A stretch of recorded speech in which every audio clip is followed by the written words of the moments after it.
compact, mid-sized, full-sized, premium, luxury, performance, luxury performance. Now these aren't just types of cars you can buy, but types of SUVs alone that you can buy. Data says that SUVs account for almost 50% of global new car sales today. So practically 1 out of every 2 new cars sold today is an SUV. So if you're a young buyer who's looking to buy a car, chances are you're going to end up with an SUV. Now Honda claims to have tailor-made an SUV specifically for the young buyers. I'm Yash, you're watching the Cornea Impression, and this is Honda's take on the young buyer SUV segment, the ZR-V.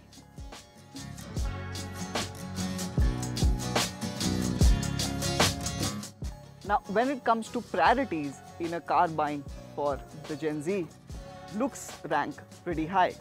And as per my knowledge, the Gen Z likes their cars to be cool, dynamic, and even have an aggressive face. Now the Honda ZR-V, with its slim headlights and this vertically slatted gaping grille, is quite an aggressive face. It also kind of scares the prankish Gen Z in me before I think of pulling anything mischievous. Reminds me of my parents, because the ZR-V with that aggressive face would keep the mischievous Gen V in check.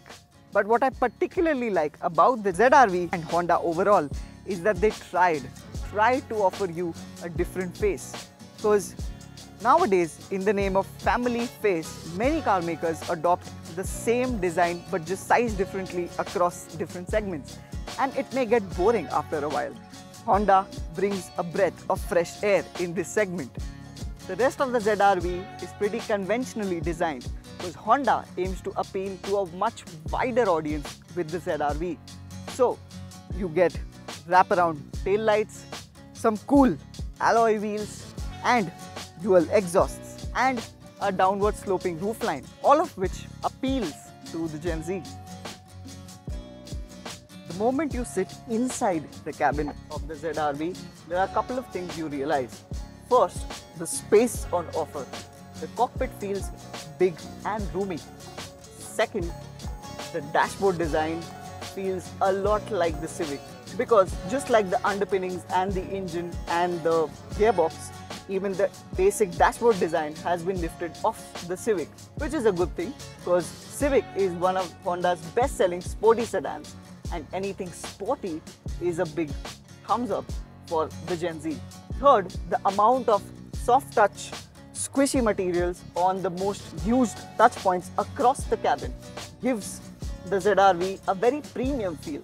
But these aren't the most essential demands of the Gen Z in their cars. What they really like to know is, first, how many charging ports there are, of which you get 4.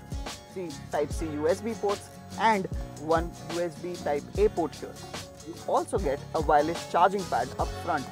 A banging sound system is the next need for the Gen Z in their cars, which is well taken care of, as the ZR-V offers a 12-speaker Bose audio sound system developed exclusively for the ZR-V, and it sounds outstanding.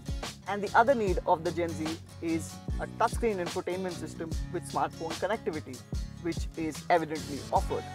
You also get wireless Apple CarPlay and Android Auto, but that is wired. Don't ask me why. You also get an aircon system with tactile rotary knobs here, and it is much better than having this entire aircon controls embedded within the touchscreen, because it helps you keep your eyes on the road while you're driving, and you can still operate them. A much better thing for the Gen Zs, or rather the new drivers. And because most of the Gen Z have one of their hands glued to the smartphone, powered seats and a host of storage spaces is a massive boon, which is offered in the ZR-V. You get storage spaces on the door bins, one underneath the center console, and a massive one up here which practically engulfs my entire palm.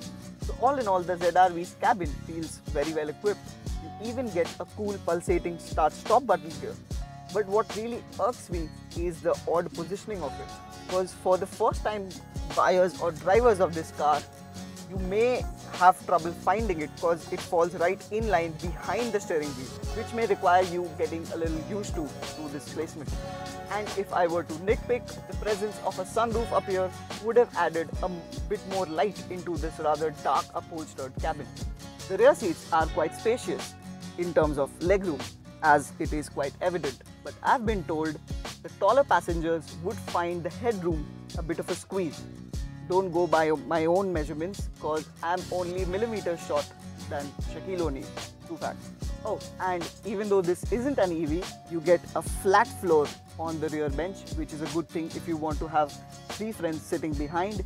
You also get this armrest, you get a rear AC vent, you get 2 USB charging ports right up here for your friends, and the boot space is also pretty decent back there. Good enough for a weekend getaway luggage haul. Pretty family friendly car then. Now that was all you needed to know about the Honda ZR-V objectively. Mayur will take you through how the car drives on the road. Take it off, Mayur. So driving the Honda ZR-V is a very smooth experience because this gets a 1.5 litre 4-cylinder turbocharged engine mated to a CVT gearbox. It produces around 180 horsepower. Similar to the underpinnings, even the engine is borrowed from the Civic sedan, and that's a good thing because the driving experience is amazing. You also get these metal paddle shifters in case you want to switch gears on your own. And fun fact, the last time these kind of metal paddle shifters were found on a Honda, it was the Honda NSX. You get multiple drive modes in the Honda ZR-V, including a sport mode, which makes the throttle response sharper and the car becomes more responsive. Now, the Honda ZR-V will mainly be driven in the city, and for that, the steering wheel is positively light. The car is very easy to maneuver. Now, sitting down low, you get to see a lot out of the car. The glass area is big. You have these massive side view mirrors as well. Additionally, you also get a 360 camera in the Honda ZR-V, which can be accessed with the press of a button right here. There you go. So taking the Honda ZR-V around corners, the car feels very stable. The suspension on the Honda ZR-V is really good. It handles and takes the speed bumps and the road undulations very well.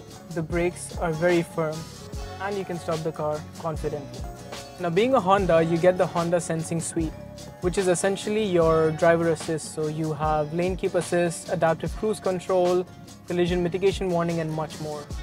Honda claims the ZR-V returns 16 kilometers per liter, which is good enough for about 900 kilometers on a single tank. However, in our testing, we got somewhere about 12 to 13 kilometers per liter, which is still not bad, as they're still crossing over 800 kilometers on a single tank. Now, driving this car is really fun. I really enjoy driving this car. But what I would have liked was a better lumbar support and a heads-up display, which would really appeal to the Gen Z, the target market for this car. Honda offers the ZR-V in 2 trims in the UAE. The base variant at about 119,000 dirhams and this top spec fully loaded trim in 130,000 dirhams.